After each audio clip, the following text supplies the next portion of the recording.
Welcome everyone, it's TVP UK study session FAQ this week, 94, 95 and 96. Me and Nick are going to have a little conversation about these. I don't know how in depth we're going to go.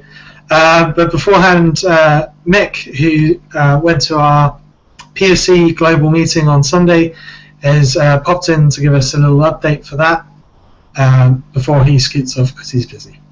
So Mick, if you can go. Yeah, sounding like I got guessed, but yeah, the updates were the ones that stood out a bit were the Israeli Centre is up and running with events all throughout the week, including screening films, TVP educational materials, book club, activism meetings, an introductory lecture to TVP featuring the video Humans Need Not Apply on technological unemployment. Also, they have guests helping the centre attract new visitors through giving free yoga lessons, improvisation lessons and non-violent communication lessons. So that Israel are doing a lot. Brazil winding down for the year, but planning for 2016. Serbia did a lecture at Greenfest Festival. Italy are continuing their study group, and Canada, I think it was Dean, went to a fundraiser a couple of weeks ago and donated a 2015 edition of The Best That Money Can't Buy for the silent auction. Its starting bid was $12, sold for $30. Also gave organizer a copy to read and share around, and there was local news coverage, but didn't show The Best That Money Can Buy in the footage of the auction items. And they gave out some TVP cards and talked to some of the attendees there about TVP. Georgia in the US having a ticket giveaway for the Jack's 100th birthday event. So that's just commenced. And Slovenia, they're translating the choices hours. Still need to be proofread, but they have a proofreader, and they've had yearly meetings this year, made some plans for the choices hours.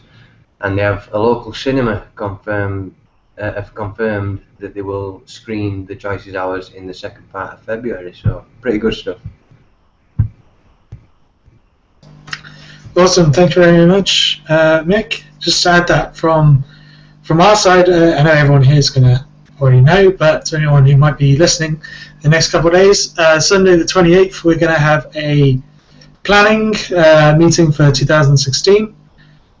So we're going to reach out to all the old guys that have been around and maybe been and gone, or still just lurking in the background, as well as all our current guys and anyone else who's maybe watching these videos, to come along, and we're going to try and set some goals and figure out what we're going to do in 2016 and be all organized. So that is going to be really fun, and hopefully next week we'll have some updates for everyone on the Monday Hangouts. So look forward to those. Okay, guys. Sorry, I can't continue. Enjoy the hangout, and I'll watch you. You're just such a slacker, Mick. What can I say? Have a great evening, mate. Yeah. Take care, lads. See you later, dude. See you guys. See you, Eric and John and the other guy. Nice. Nick, I don't know if you've met John before. He's a good TVP guy. I haven't met him. Yeah. But, you know. I don't think he's ever actually come to any of these hangouts, but he's just like, he found me on Facebook a couple of years ago, and we've just been chatting, and he's really cool. Him and his girlfriend are really nice. And oh, that's awesome. I mean, yeah, I really wanted to just ask him, sorry, quickly, because I've seen this pulled barbecue jackfruit on Facebook that looked pretty nice, and they've actually done it, so I wanted to see how good it is. Yeah, I think it's great that there's people that might not be here and people around the peripheries that are just looking, you know, because often, you know, the numbers are actually bigger than you imagine, you know, and it's really nice when you sort of become aware of someone who's around the peripheries of what's happening, you know. Yeah, definitely. I think hopefully these kind of slightly more bigger meetings, we can try and attract all the guys that have, you know, seen it, agree, don't have time on Mondays to come in here and all this stuff. So kind of hopefully get involved and Hopefully, we'll find some things that people like that can do and feel a bit more part of the team, which is part of what I want to do. Yeah, I think a lot of perhaps the younger people that have been through, sort of come and gone in the few weeks that I've been here, you know, that they come and they're full of enthusiasm and energy, and it's a shame not to have a somewhere to point them to say, well, you can do this that is going to be helping, you know, because I think some of them feel a bit frustrated that they want to do more, but it's not always straightforward, and you know, you have to tread carefully, don't you? You know. Yeah. Well, the thing is that, like, you see all the movies and stuff, and it builds it all up, and you build it up in your head. And when I first contacted Sheena years ago, and I saw she was in Stoke, I was like, oh, am I gonna have to be driving up to Stoke for meetings and all this stuff? Like, is there another meeting that goes on down here? I think there's this huge thing, but it really isn't, and that's a big kind of challenge. Well, yeah, I was actually I've been reading a lot of the posts on the Venus Project, you know, the Venus Project Global website, and I think it's quite interesting some of the questions that people raise there, because there are things, if you like, that can come up. I believe a chap was posting about what if I wanted to make a statue with 50% of the gold reserves that were left, you know, will things be rationed? You know, and I do think it's like a sort of an extreme question, yeah, but it was interesting reading through and looking at the answers and people's opinions on the subject, and one of the things that struck me, you know, as a positive thing was that no one was basically saying like, well, this is a stupid question, don't be a dick. Yeah, no one was actually just belittling it. You know, they were addressing it as a serious question, and you know, putting forward various alternatives and lines of thought. And you know, I think that's a really positive thing. Where you know, the idea is, if someone poses something, it isn't to dismiss it or criticise it or call it stupid. You actually just, is there a possible solution? You know, like let's try and make it's hypothetical, but like let's try and imagine this. What could we do as a possible solution? And I think in that there was something about the nanotechnology that would stop, in fact, the gold running out. You know, no one mentioned the fact that, like, well, if there was only that much gold left on the planet, well, it's going to run out anyway. So, you know, you're looking at a solution to bring more gold or create something with the same properties of gold, you know, already, because it must be short if one 50-foot statue is going to use the whole lot up, you know. There can't be a lot of it about, you know. Definitely. And see, because you put a limiter on it, means that it's scarce. Yeah. It can't be abundant if you can say there's 500 of it, or even if there's 2 billion of it, you can still it's kind of qualified. Well, yeah, and the chap, I think, who asked the question said, well, it didn't have to be gold, it could be anything. And I sort of get that, but at the same time, because he said it was a gold statue, in his example, you have to kind of, you know, that's nothing that struck me. You have to take his example as being the example, you know, because if it was a gold statue he wished to build, and he wanted to build it out of solid gold using 50% of the reserves, well, you know, okay, that's fair enough. Why do you need to build it out of gold? You know, is there some conductivity purpose for this, and it just happens to be statue shaped? Or is it because it's shiny and you want it to be shiny? Because if that's the only criteria, then you could have it gold plated and it would be as shiny and appear as shiny, but wouldn't necessarily need to be made totally of gold. Is it because of the carving properties? Is there something else that would carve like gold?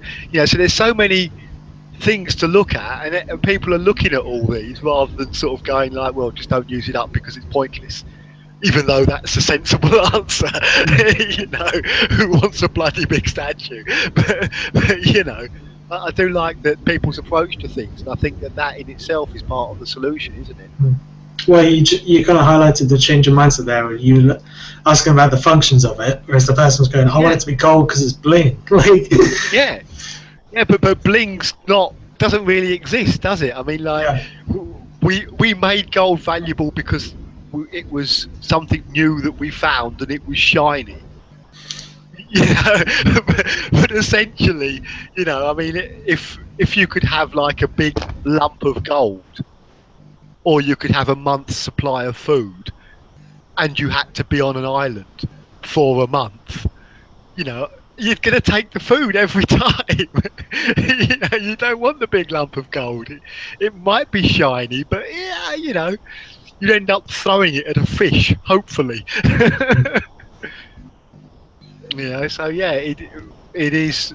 It's the practicalities of things, isn't it? And I think that, common sense is a thing that, although it's never seemed to be mentioned, the Venus Project support common sense. But it really is a thing, isn't it? What, common sense?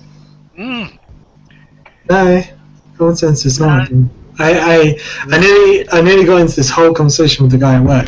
I can't remember exactly what they were talking about, but they said something was common sense. Yeah, go on. Yeah, it was like there's a system being designed for users, and it was designed in Japan, and us here over Europe kind of go, wait, this doesn't make sense. It's it'll be common sense to make it like this. Yeah. And then that just shows that their common sense is different to our common sense.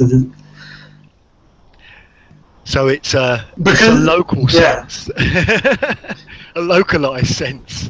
Well, I don't know. I guess we just say common sense, meaning, I don't know, generally in the sense of, the Venus Project is common sense. It just means it broadly appeals to your value set. And there's nothing that really is outside of what you expect of it, or something like that. I don't know. No, I can see your point. I don't know. Semantics. So we need James here now for the semantics of words, don't we? And where he's an expert in such things. Yeah, he's pretty good at that. I don't know. I picked up most of this stuff from when I read all the semantics books a couple of years ago. And I'm just going back through my memories. It's the same argument I always say about logic or anything like that, or reason. Maybe if you're talking about mathematical logic, then okay, that's within a certain balance. But when you say, it's reasonable to do this, or something along those lines, it is to you, it's not to anyone else. Yeah, that's very true. Very true. Anyway. Shall we do the question? Shall we okay. For the viewers. There was a viewer, he keeps on dropping in and out. I don't know someone else, but he's gone now. Okay. What would the education be like? That's question 94. What would the education be like? Yes. As I've written, more diverse and appropriate than today's system.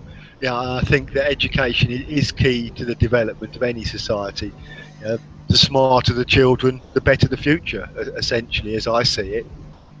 Yeah, I can't remember the exact phrase, but there was a little thing that I read about that kind of development stage, and it's how old people shouldn't get annoyed when they misunderstand young people, because if they misunderstand them, that probably means they're smarter than them. So you've done a good job. It's something along those lines. I was just like, that's pretty cool. Me, I said free, open, available to all. Study will be hands-on, with any sessions and materials available. I don't know. I've found out we covered this last week, so I didn't really put much effort. Yeah, it was sort of touching on last week's questions as well, wasn't it? They were quite education-based. Oh yeah, the question before tells about the Venus Project's approach to education. It's the same question. So it's almost the same question, isn't it? I felt that. I thought I can't be long-winded on this. Fair enough. Well, luckily their answer's not too long either, so just read that out. So, FAQ 94. What would the education be like? Education should be more than the presentation of many facts to be memorized by students. A The first aspect of an innovative education should have an emphasis on communication and the ability to resolve and avoid conflicts. This must be accomplished through an exposure to general semantics. Although books and computers will be used in the future of education, an exposure to basic science is an absolute necessity. This would include an exposure to the scientific method and how it applies to everyday living. But most of all, science and technology must be applied with environmental and human concern, without which technological development in itself would be meaningless. Another portion of education that should be emphasized is the contributions of many different nations to the arts and sciences that are used in the world today. The tendency to use education to enshrine a particular nation is more of a propaganda approach than a presentation of genuine information. It is not possible for people to understand other cultures without an overview of many different cultural practices. No civilized culture today has lifted itself by its own bootstraps. Instead, all nations evolved by the results of many creative people throughout the world that have contributed to the arts and science. It's a good answer. Yeah, it's interesting, the emphasizing the many different nations approach. Yeah. I don't know, I guess it's just in today's terminology, but like in a way you say, oh, the French people invented this. But I guess that they're actually showing, not just going, oh, okay, actually the Scottish people invented whatever, something that we're told is the English people invent. But you say, oh, this guy from Scotland did this guy from, and they all kind of join in together. I like the first bit, when it was saying the communication and the ability to resolve and avoid conflicts, which obviously is a hugely important thing if you want a peaceful world, and I would imagine myself very doable, but it's not something it's conflict management, is not something that is on the school curriculum at any level, that's merely like, the teacher tells you off. Yeah, to be honest, I watched, I don't know if you've been watching, but there was on Channel 4, The Secret Life of 4, 5 and 6 year olds.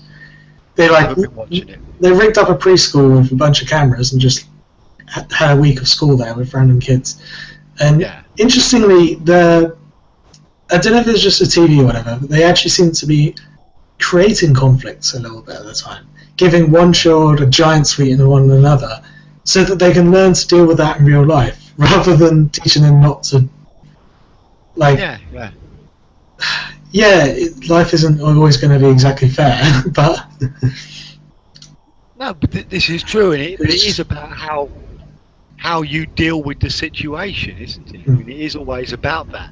And the odds at the moment, are in fact stacked against us, in that respect. Like a lot of kids, even brothers and sisters, you have to nag them to share, and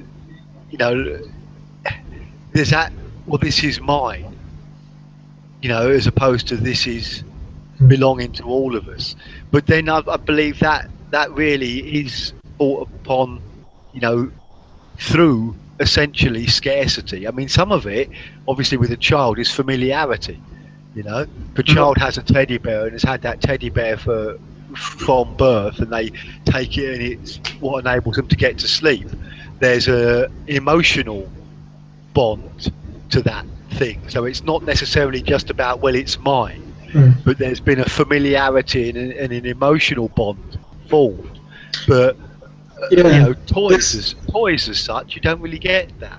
Well, it's interesting, because as you go through the kids, I'm kind of layering together bits of kind of half-assed knowledge here, but isn't there a kind of stage? Actually, you've had kids, right? I've got kids, plenty of them. Enough. Isn't there a stage where, I can't remember exactly what it's called, but there's a kind of mind stage of like everything is mine. Maybe around 2, if I'm not mistaken. I don't know. 2, 3, yeah. And it's interesting because at least at the moment, the kind of development psychologists or whatever you want to call them these days, they kind of have an idea of what a kid will go through. And at that point, I think I forgot what it's called, theory of mind, So basically, kids don't understand that other people are independent people. There is a solipsism where they think everything is around them is because of them and all that stuff. Yeah. And that's just a developmental stage. So I don't know how that fits in there and whether that goes away completely. It's difficult. I mean, today, in fact, I've got like a 2-year-old, and one of our friends came round with their 2-year-old, and they ran about being 2-year-olds, sort of sometimes together, sometimes completely separate. But the other lad, Noah, had a cup with some juice in it that he was drinking from, and my boy Isaac decided that he was thirsty, and he had a cup similar but a different colour. But when Noah put his drink down, Isaac went and grabbed his bottle of drink and started drinking from it. And which was Noah didn't mind until Noah was thirsty, and then Noah wanted the cup back. And so we got Isaac his cup and put some juice in that as well. And the next thing we know, Isaac's come into the room and he's got both cups. He's only drinking out from one at a time because he can only drink out. But he's got both cups because he was thirsty and he wanted juice, and he knew there were containers for juice. And when Noah wanted his to take a drink off of him, Isaac was reluctant to part with either of them because there was juice in them and he wanted juice. But we pried one out of his hands and he found he was still left with juice. So he wasn't bothered. He wasn't upset. He had juice, and Noah was no longer upset. And then later in the day, they had each other's cups, but they weren't concerned about they had the wrong colour one because they both had juice. And it was Isaac would want to collect both the mugs and have both of them, but as long as he had one when he was thirsty, he didn't really care. So it was he sort of wasn't sharing, but he was stocking up. When he got into the idea of the juice might run out, and Dad might not get me some more, so it might become scarce. I can see 2 juices, so I think he was stocking up almost. And it's just interesting to see, how you're imagining their minds work, what is actually going on, and how he was I want these 2 juices, and then it's well, I'll part with one because I've still got one, and I was thinking, is he greedy? Is he not sharing? Is he actually sharing? There was times where both juices were abandoned at random places, and either boy would see one of them and then go, juice, and charge to it, mine, it's mine, so that the concept of mine didn't seem to last that long. It was I want this, I feel I need this now, I'm thirsty, there's juice, or more actually likely, there's juice, I'm thirsty, I'll have it, but then the thirst's quenched and their desire to own these things and for it to be theirs diminishes when they see something else shining, essentially. So if you're into golf, you want the best set of golf clubs, and it's these are my golf clubs, and you spend ages researching them and getting the ones that feel right for you, and these are mine, and then you put them in the cupboard, and perhaps you get disinterested in golf, and then they live in the cupboard for 6 years, and the thing that was mine and you were so attached to. So I think we could educate a lot of that out, especially with abundance of things, and ease of access to things, because that's an issue, I believe, as well.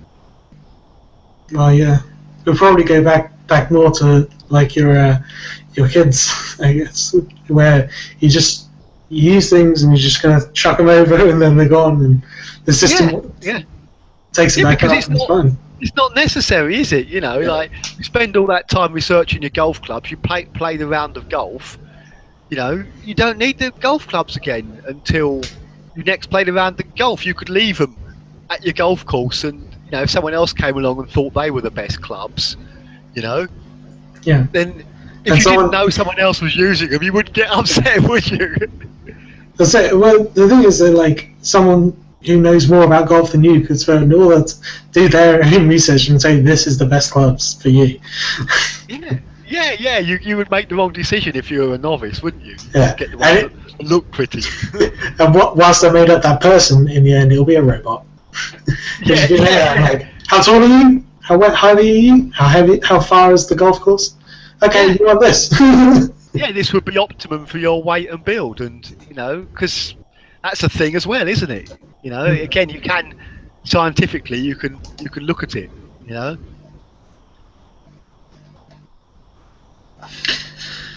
Nice. All right. Next question. Number 95. 95. How are learning, cooperation, and gaining health built into the system? I'd have to ask some designers, but cooperation is easily taught by any team game or exercise, and health too can be promoted, by a simple walk to a study area in the surrounding countryside. We did it as kids myself when you go out on school visits and walk around farms and forests, being taught things, but it's basically like physical exercise without the games teacher shouting at you, which is always handy. Yeah. Definitely good. What did I say? I said, many such situations we engineered to promote health, cooperation, and learning. Classes can be placed up hills, rivers that need to be crossed by boats with multiple people, just for simple little conundrums that need these little things. I think what you said is right there, because it's not something I really got until last week when we read the question, but the Venus Project's education is not going to be class-based, generally. There's going to be a bit of theory, but you're going to be up, you're going to be doing the work, you're going to be helping to move the logs or, swim the ocean or whatever you're learning about. You can actually be involved, and part of that will be pretty intensive generally in terms of moving things around. Because, as you know, most of the sitting down desk jobs will be done by the robot. Yeah. By our AI slave. But being energetic and doing physical activities actually does generate you more energy. You're more accustomed to it. Whereas a sedentary life tends to not be beneficial for the health. Yeah. Well, I think health games are going to do that. Like video games, when we get our own little sensoriums and your whole thing, you actually have to walk around the place that you're going to go and, shoot some guys or whatever. Yeah. But if you actually got to move around, that's going to do it. Yeah, indeed. Like, it might not be like as much, but they can get you up and about. They can get you doing things. They can, from the learning side, it can be, your game can be like a Raspberry Pi. Your game board, so you can have to click things together, figure out how it works, maybe write your own game, all this stuff. Well, I mean, even in today's society, you just look at the Wii, and the Wii Fit and all the games on that, where essentially they're promoting exercise through a form of a game, and education would be a similar thing. It's all about doing, realistically. Even when you're at school learning to count and add up, and you don't. I mean, I remember not being able to understand a lot of how the maths and the science that I was learning at school. I couldn't understand how it was going to actually be required later in life, because we weren't being taught really the application. We'd be taught this is how you do it, but more practical applications that require you to count would, or to do, if there was an application which required you to do trigonometry to work out what, whatever it is you need, then there's a reason for doing it. Sitting in a hot classroom in the middle of the summer with some bloke who smells of cigarette smoke in a tweed jacket who's telling you to do trigonometry does not cut it by a long way. Definitely. That's it. I think it was probably in the 70s, 80s series. Jack was talking about how he got his son motivated to read. Like, he was like, this is like when he was 3 or something, really young. Jack was like reading him like a book, and he would often pretend to fall asleep like midway through a sentence. Yeah. And so the kid was like, "No, I need to do it because you'll fall asleep." And he put the book down and let him get on with it, and he started to try and figure it out. And then he came in and said, maybe you want to look at this. Guide them afterwards rather than going, you have to read. And from what I remember, his son was reading very advanced very early. Yeah. But yeah, it's that. Give them the application first. Take them to see it all in action, and then break it down and go, well, how would you do this? Cool. And cooperation. Cooperation ones struck me for a bit, but then I was like, wait. You don't even need to promote cooperation. Like, to get anything done, you have to cooperate. I think is what what makes us really, like, I know other animals do it, but it's one of the things that makes humans really stand out, our ability to cooperate and to do things, and it's what got us through so many ice ages or whatever. Yeah, no, it's very true. I mean, without cooperation, we wouldn't be here now doing what we're doing, would we? I say, if you understand that, like, no one has personal stake in anything, or have joint stake, then you want to do your best, and if that means cooperating, it will happen. But you've got like, sometimes it can be like, oh, I don't want to work with you because it will seem like you've done all the work and I haven't, all that stuff. It doesn't matter. No, that's quite right. The profit system doesn't really promote cooperation as such, so it's amazing that we've actually got to where we are today. It promotes cooperation for profit. Yeah, it's like bandit cooperation. It's like cooperation to join, like, each side of a battle or something like that. You know what I mean? Yeah. Well, It's a bit like the mercenary films when you've got a group of 6 or 7 mercenaries trying to achieve something, and by the end, there's only 1 or 2 of them left because they've all killed each other because basically they're seeking the profit. Basically, cooperation to the means of the other's destruction. Yeah. As opposed to cooperation for the progression of the thing. Yeah, and the progression of all of us, even the people who aren't cooperating at the time. Nurses, things like that. There's elements of that. You can't suppress it. And because nurses, teachers, the reason they get paid so little is because it's a good job and requires cooperation for that grander whole.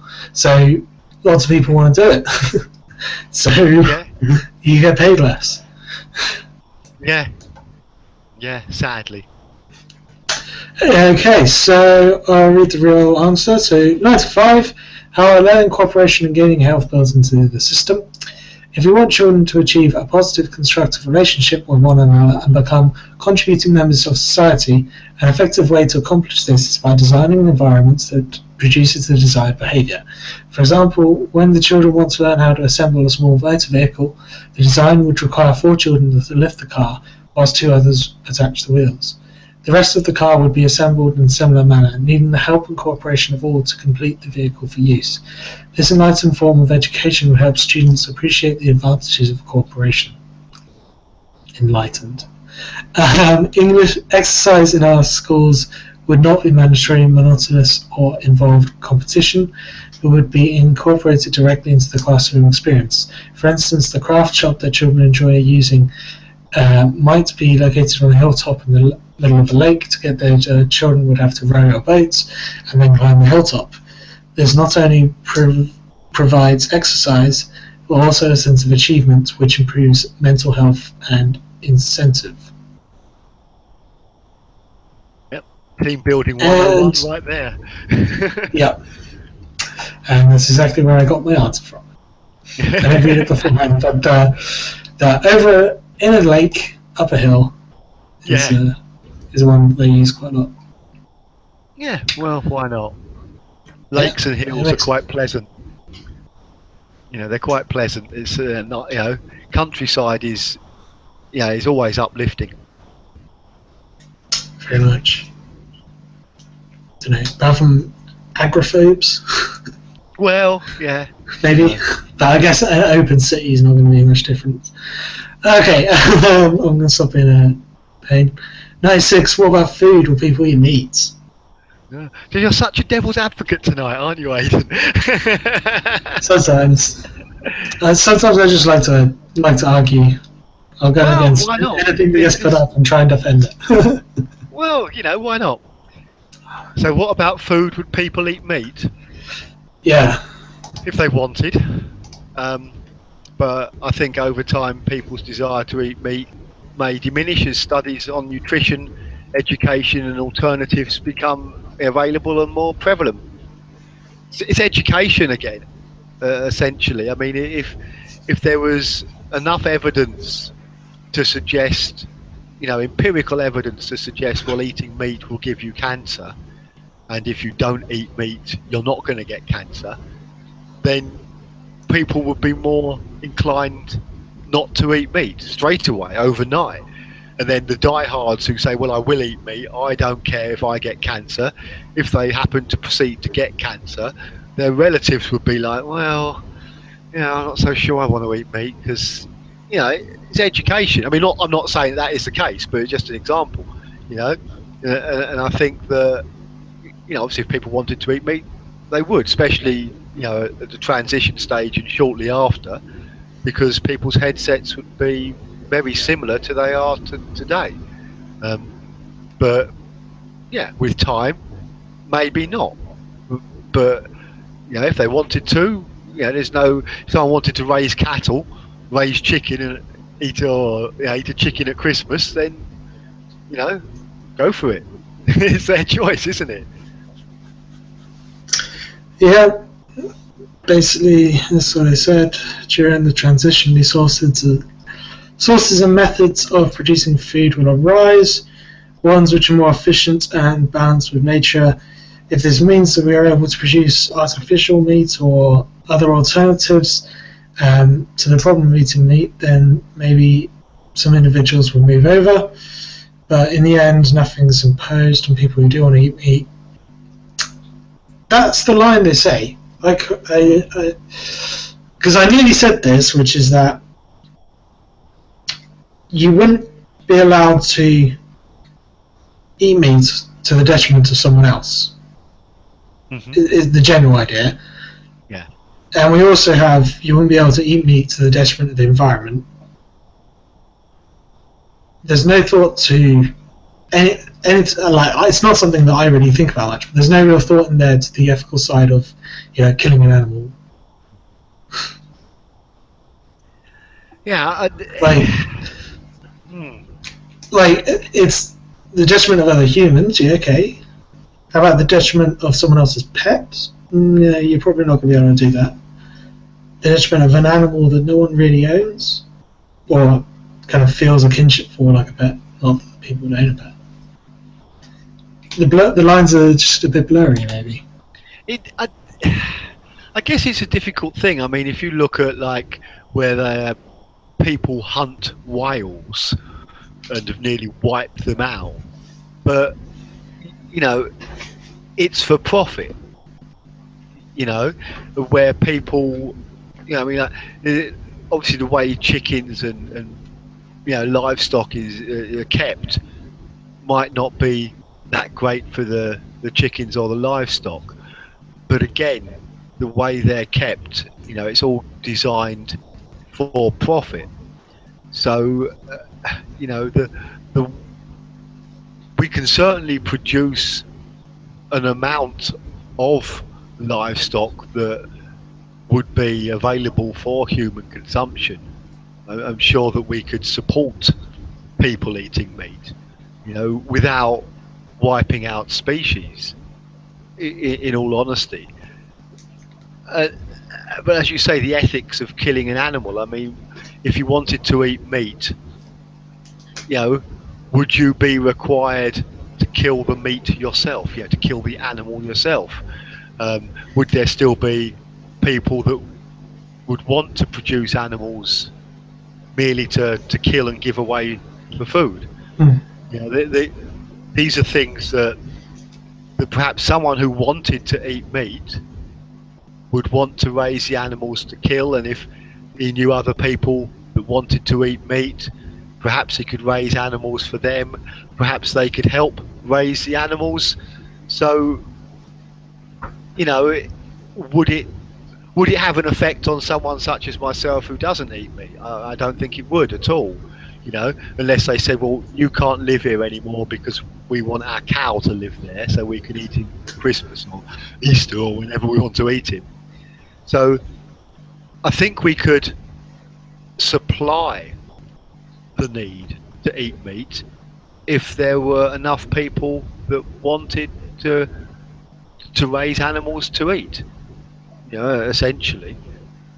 I'm not so sure we'd have a machine that would raise animals, because it doesn't, that if you have a machine that could raise a chicken or a pig or a cow, you might as well have a machine that could raise a child, which then seems a bit pointless and silly, really, because that interaction, that learning of raising an animal, the actual looking after an animal, even if you are going to kill them to eat them, there's still a great learning experience. And obviously the old Red Indians, where they used to use the bones, use the skin, and actually use the whole of the animal. I think some of that ethic might start coming more into practice, especially if you raised the animal yourself and had some kind of bond, whether you tried to have one or not. If you spend every day tending an animal for a number of years and then you kill it for Sunday lunch, you're going to have a moment, because humans tend to. You can belittle the moment, but you'll still have it. A difficult one. That's it.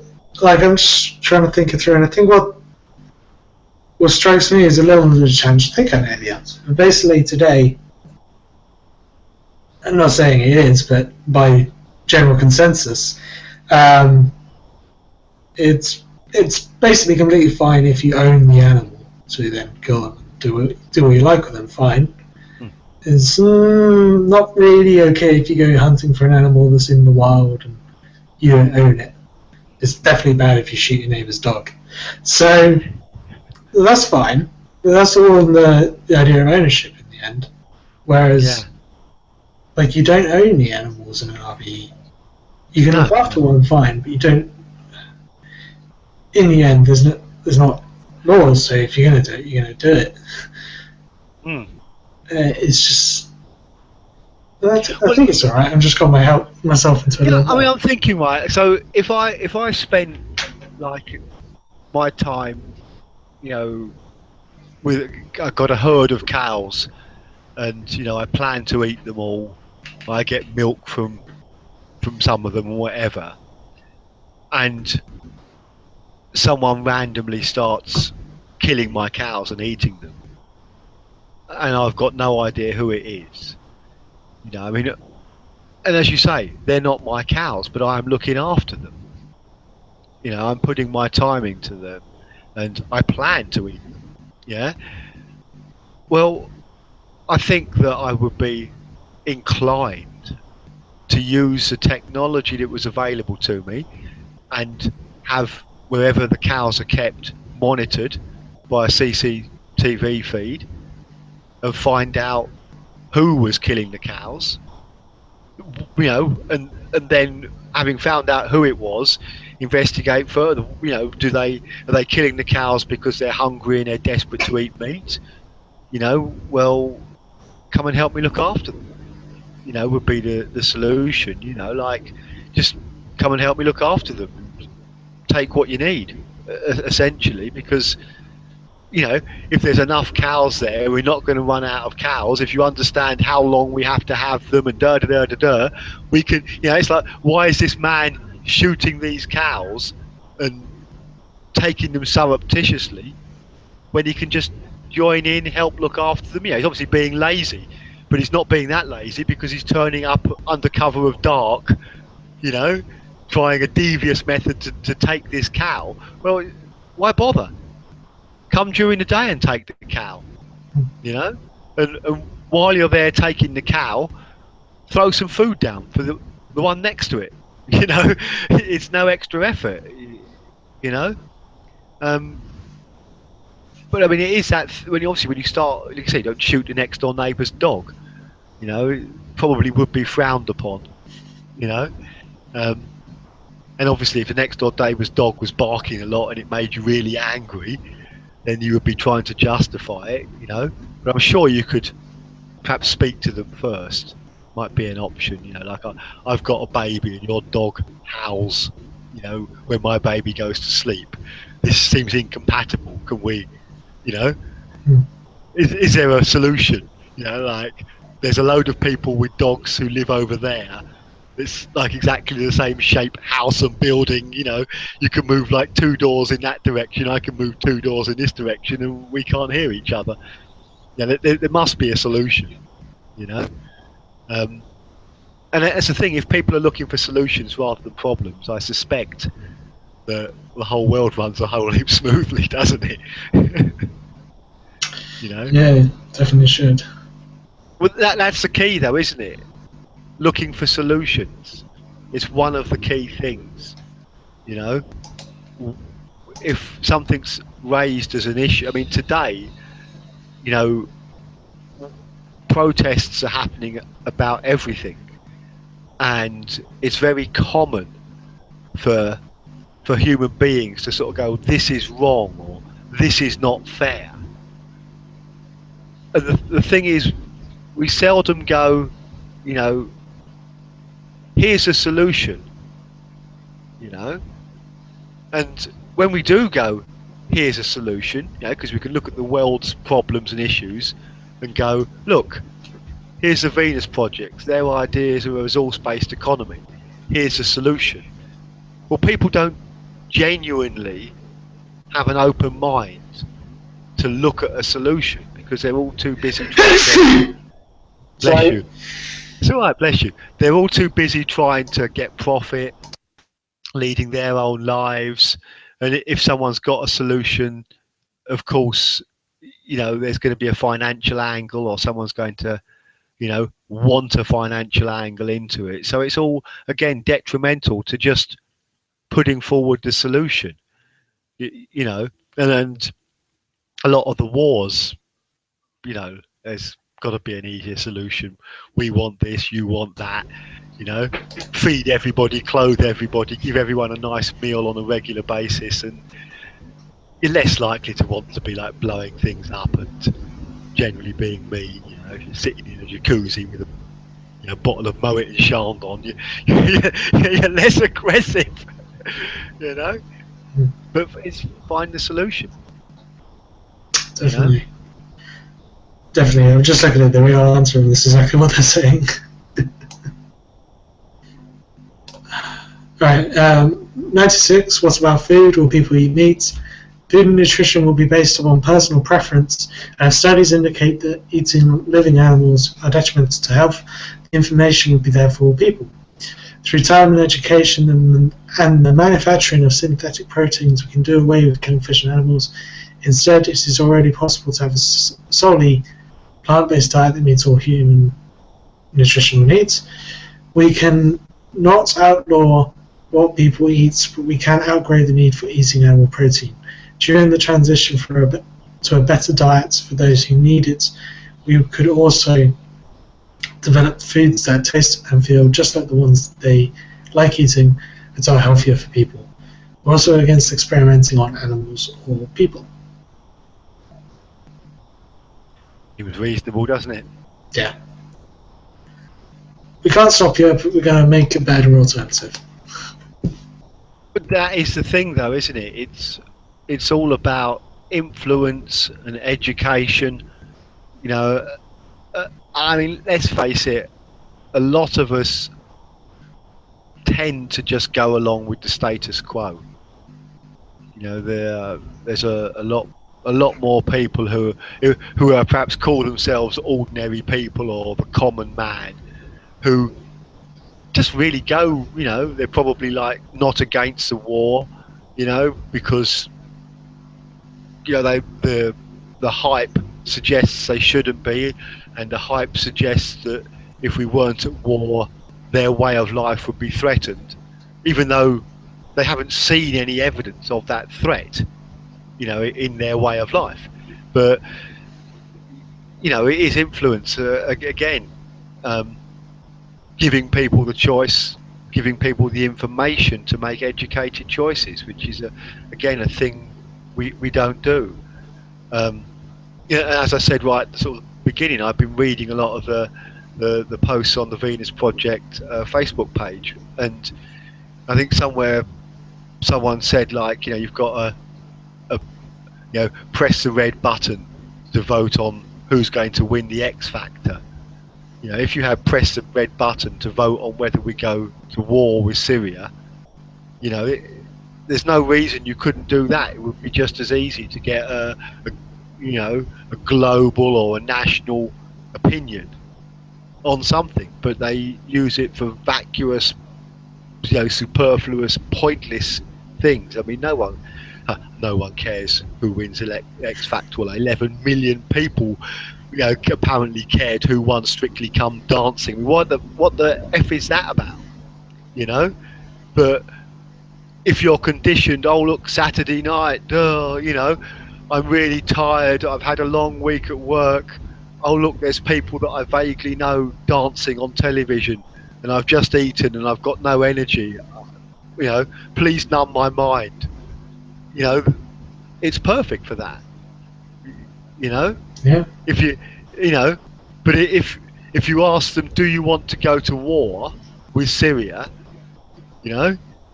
and when you said yes, the follow-up question was like, are you sure you may be required to actually go to war yourself?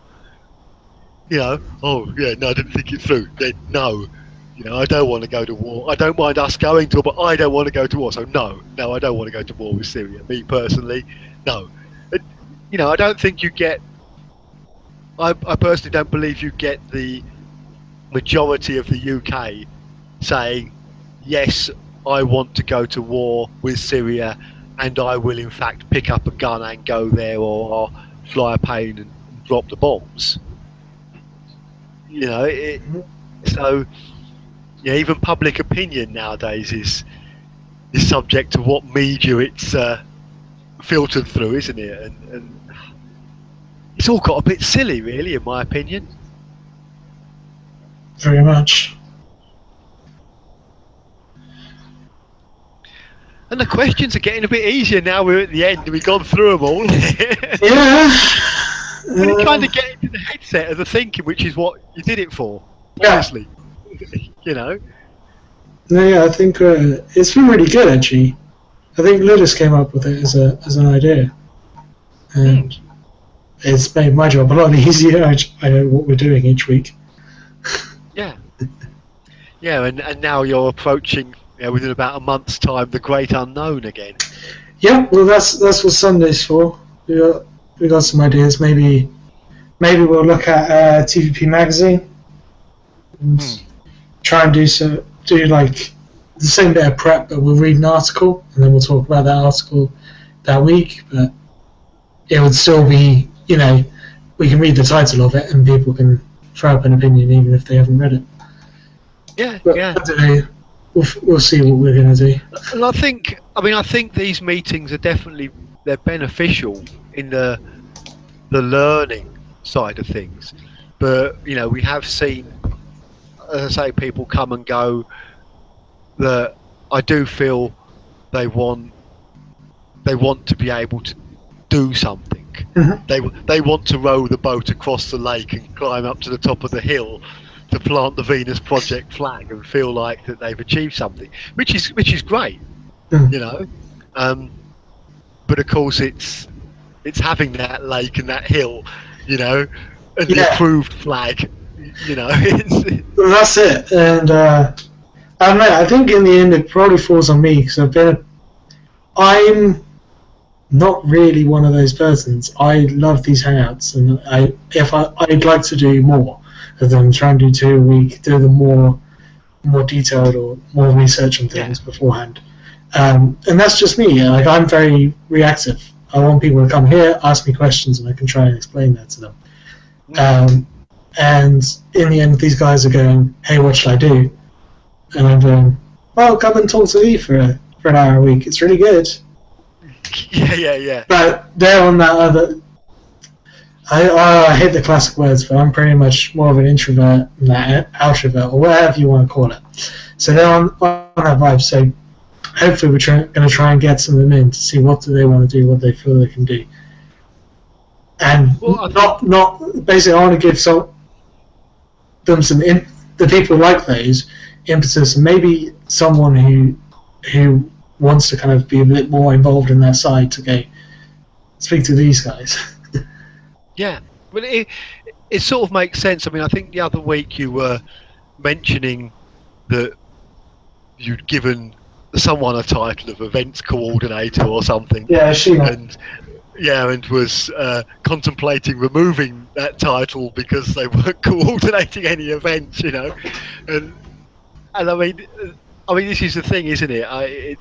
It's encouraging people to do what they're good at, and if there is someone who wants to coordinate events and has, shown that they've got some experience of it, they're keen to learn, they've got the right attitude to be able to say I don't know when they don't know, rather than I'll just blag it, or I'll make up an answer, or or not clearly state like, I don't know, my opinion is this, but I'd have to check with so, because it is important, because you don't want people saying the wrong thing and alienating a group of people, or giving a group of people the wrong impression. Yeah, and that is very tough, because I don't know if you saw the video last year at VegFest. I gave a talk, and we recorded it, and it's around the first 5 minutes really bad audio quality because the mic was broke and I had to move places or something, and then I moved back and it gets better. But I was just terrified in the end, and I'd scripted everything out on 9 pages of paper, and I just sat there and just read it off the paper, and I'm not very good at reading off paper, so I come back and I'm like, oh, that is such a bad presentation. But I can't say anything wrong. I can't say anything accurate, because I want this to be recorded and put up and all this stuff. And then you're weighing in, well, I'm speaking to a bunch of vegans that are here, and the guy coming on after me is selling magic green beans that make you 5 foot tall or 7 foot tall. Yeah. It wasn't that bad, but there's bits of that stuff going on there. And it was so tough. And in the end, I don't think that's what we should be doing. I much prefer to do viewings of things, because then live live is difficult,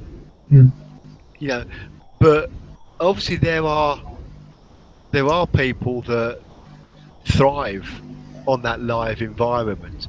I mean, sadly politicians are some of them, but comedians stand up and often ad-lib in front of a crowd, and knowing your crowd is another thing, isn't it? And of course, as you said, you didn't want to get anything wrong, so you create a pressure for yourself before you started. If you were to do it regularly, I would imagine you would become more accustomed and develop your style, because like everything else, it's practice. And although learning isn't necessarily all about repetition, the repetition does help. Oh yeah. The familiarity with a crowd, so you feel less self-conscious of what you're doing whilst you're there speaking to them all. But I dare say there's someone in the Venus Project who would shine at it.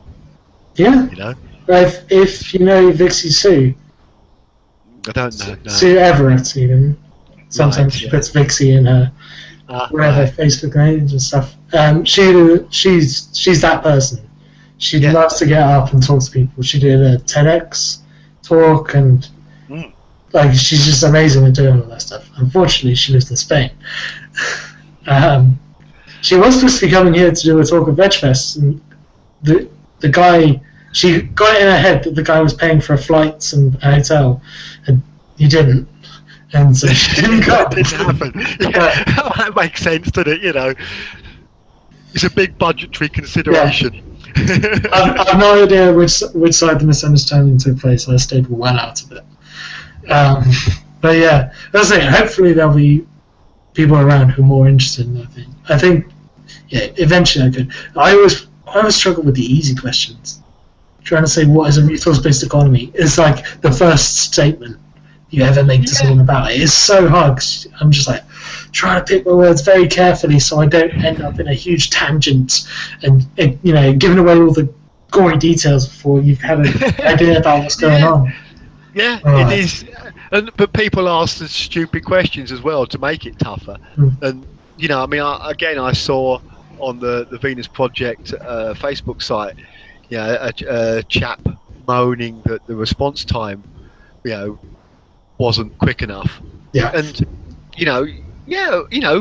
for sure, I could see his point, but he had like references to like any business has to have this decent response time, and I was thinking, well, yes, and the Venus Project itself is a business, and you're saying, there needs to be more organisation. Oh yeah, okay, fair enough, but then if I phoned my gas company with a question that was not straightforward, the first person I spoke to wouldn't answer it, and I'd get, we'll have to call you back. And they tell me they call me back before the end of the business day, and they wouldn't, and they call me back perhaps the next day and not answer my question, So big businesses have trouble with their global organisation. And you pay them £1,000 a year. Yeah, exactly.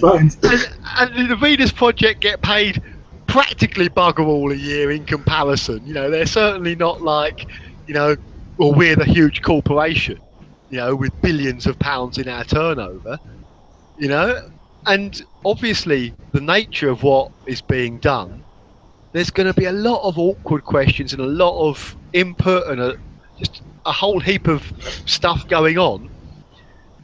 It ain't going to be easy to immediately answer everyone and keep it consistent.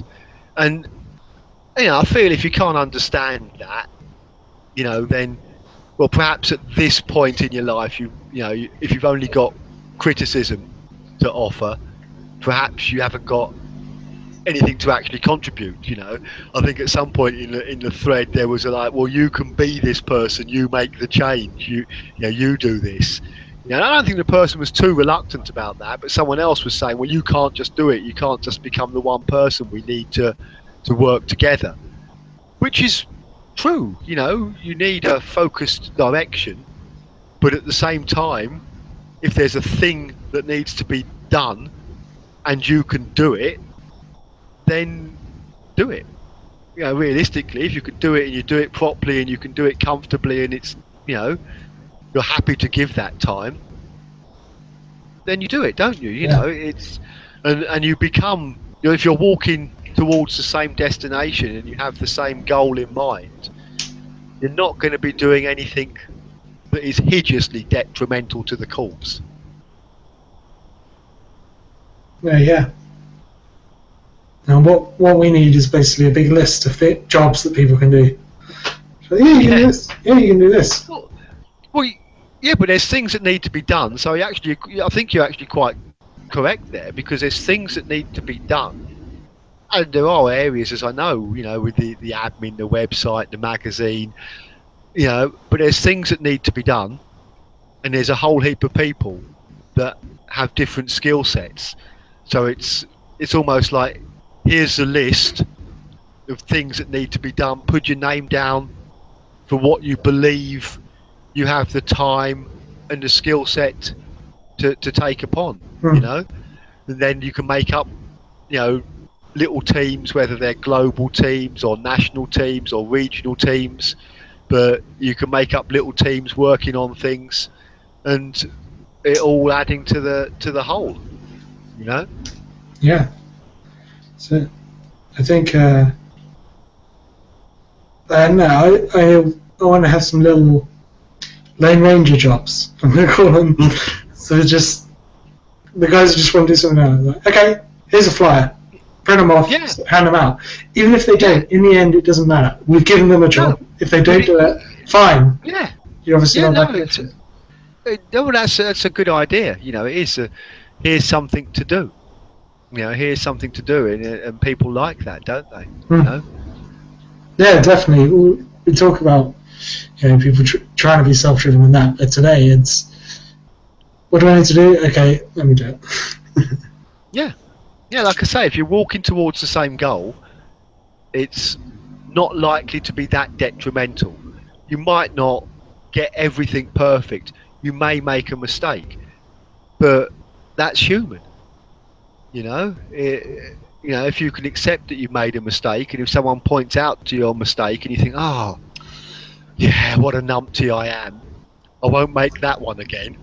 You know, and the next mistake you make is a different one. You know, that's called learning, as far as I'm concerned. You know, that's how we learn. You know, you're not going to be perfect in the classroom.